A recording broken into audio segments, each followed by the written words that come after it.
Well, look who decided to show face. She lives. Hello, my awesomes. Welcome back to my channel. I am your host, Natalie J, as usual, and if you are new, hi, hello there. Welcome to my awesome weirdness. I hope that you're all enjoying the holidays and, of course, staying super safe from he who shall not be named. COVID. I said he who shall not be... never mind. Anywho, sending lots and lots of positive vibrations your way. And don't you ever forget, When life gives you lemons, just make orange juice. Or cheesecake. I like cheesecake. Alright, so enough small talk, let's hop right into it. First, I'm going in with this nude eyeshadow and just flushing it all over my lid. Because what even is life without nudity, right? Right. See? Now I'm taking this red and just packing it on my outer crease and flushing it inward and blending everything into one, just to create more depth and definition to the look. It's like a stacking process. Color upon color upon color upon color. You get the drift. You do, right? Tell me you do. Now I'm going with the glitter, and I did cut my crease just to make the color pop a little bit brighter, and I did stack the glitter in what form I wanted it to be, and you can do it whatever way you like. It's really up to you. Now with a full dedication to the strugglation of this eyeliner situation, I'm just going to go in and just line across the edge of the stacked glitter. After about 10 hours of struggling and 50 coats of liner, this is the result. feeling skilled, oh yeah. I'm just going to jump into my Juvia's Place palette and just take the gold and stack it into my tear duct area. Because gold is a girl's best friend. Or was that silver? It possibly may be diamonds. Who knows? It's all a mystery. But the look did come out good, and I am all here for it. Like bada boom, bada boom, bada bam bam, pow. Happy birthday to you.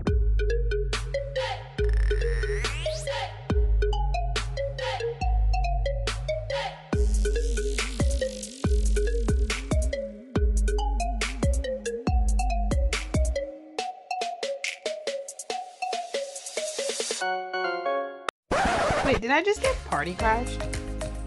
Shameful much? Well, we're all wrapped up on the eyes, so that's progress. Now let's get this face round off so we can serve them up.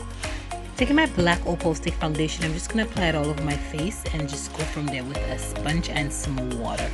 And in this moment, you're probably thinking, say what now? But wait a minute, hear me out. So black opal stick foundations are like super high coverage, so I wanted to like thin it out a little bit more because lately I've been kind of running from like high coverage foundations, you know. I feel like the more I get into makeup, the less I use when it comes to the products, and less is technically more. So I guess I'm going in the right direction, right? Pretty much, yeah. Thank you. Now that the base of my face is laid, time to highlight. I did add some P. Louise base to the LA Girl just to kind of brighten it up a bit. Cause what even is highlight with no effect? Now all you gotta do is blend, hunty. No, seriously, like. A tip I would suggest is to spray your face or the sponge or whatever you're using to set your concealer, just to kind of make everything a little bit more, you know, mutable. Not only is cream contouring like a superstar to the gods, it also prepares the moisture in your face for any kind of setting powder you're about to take part in. I'm officially like a die-hard fan of cream contouring because it just, I don't know, makes everything more finessed, if you can say that. I mean, I guess that works. It just makes everything a little bit more flawless, so to speak. So less harsh lines, etc., etc. And let's be honest, as a makeup lover, if you do not take that deal and run with it, then I don't know. Check yourself.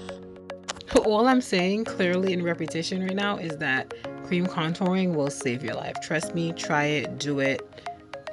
Just tell me how it works, okay? It's the shut your mouth. Ha! Now, I have to be completely honest, like my nose contouring routine needs to be updated because I don't use any kind of a wet product, i.e. concealer or otherwise. So, yeah. Such a shame. And of course, something has to give you a run for your money, and today it's my nose contour. Whew, child. Nose contour, why you gotta do me like that? The makeup gods are clearly amused. But no worries, easy fix. Just keep blending, keep on blending.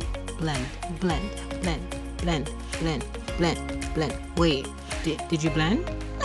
Listen, even the best of us mess up.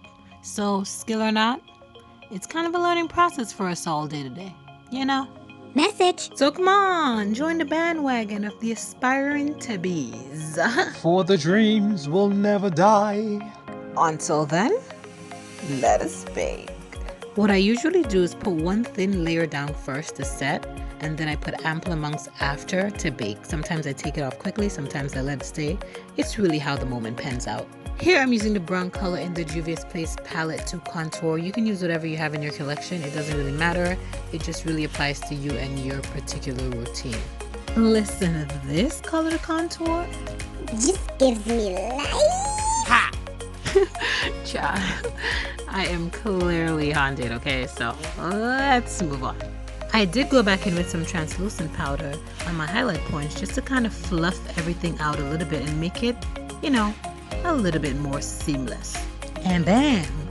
Who's fluffed? Who's fluffed? And this is totally completely optional. I did go back in with the same translucent powder and applied it under my contour just to kind of give it more, you know, definition. You know, for that extra.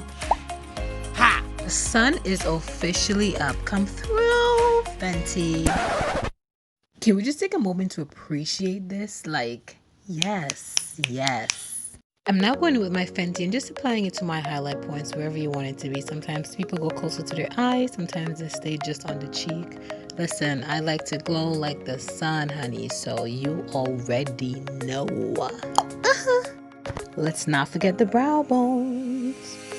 Just pretty much apply to any kind of highlight points that you want to. If you don't want to, meh, to each his own. Now, this is what I like to call the buffing process. This is where I take the fan brush and buff endlessly in circular motions just until I see a seamless effect. And bam, glow stick alert. Hello. Now to sculpt these lips. I'm taking a lip liner in brown, I think it's by Jordana, and just lining the outline just so I can have a base of where I'm really going with this. Now I'm going with a matte lipstick, and this is somewhat of a red brownish color, and just overlining what I just lined with the Jordana pencil. I like to be super careful while doing this because smudging is shut your mouth. You don't need to be that precise on the inside, so it should look something along the lines of this. Or should it? Nah, I'm just playing. Now I'm taking this lighter nude matte color and just putting it in the mix of all this right in the center. This should give me some sort of an ombre look effect, but bring it back down to pink because of the matte lipstick I applied over the lip liner. I'm trying to match my eyes, okay? What can I say? And voila, we are pretty much done everything. And now for the finishing touches, and then we're wrapping it up. That deep breath though. Ha! I'm just now flushing all the unnecessary powder that I've placed under my contour away, and I'm just gonna try and clean everything up, so, you know. I'm feeling myself. I'm feeling myself. Feeling my... I mean, can you tell? Ha! And after about 30 seconds to a minute of drowning myself in this mist, I'm just going to pose. Okay, I'm gonna stop. Seriously, I'm done. I am going to add this eyeliner to my lashes. I try to look for lashes that had the tip colored or some kind of effect, but I couldn't find an ombre lash. Not really. It's just solid color or otherwise. So I made my own. She happening. Sorta. Alrighty then, I think that's about wraps it up. And this is the finished look. I'm here for it. I did good. Thank you guys so much for staying and rocking with me. If you stayed till the end, don't forget to like, comment, and subscribe to my channel for more videos. Bye!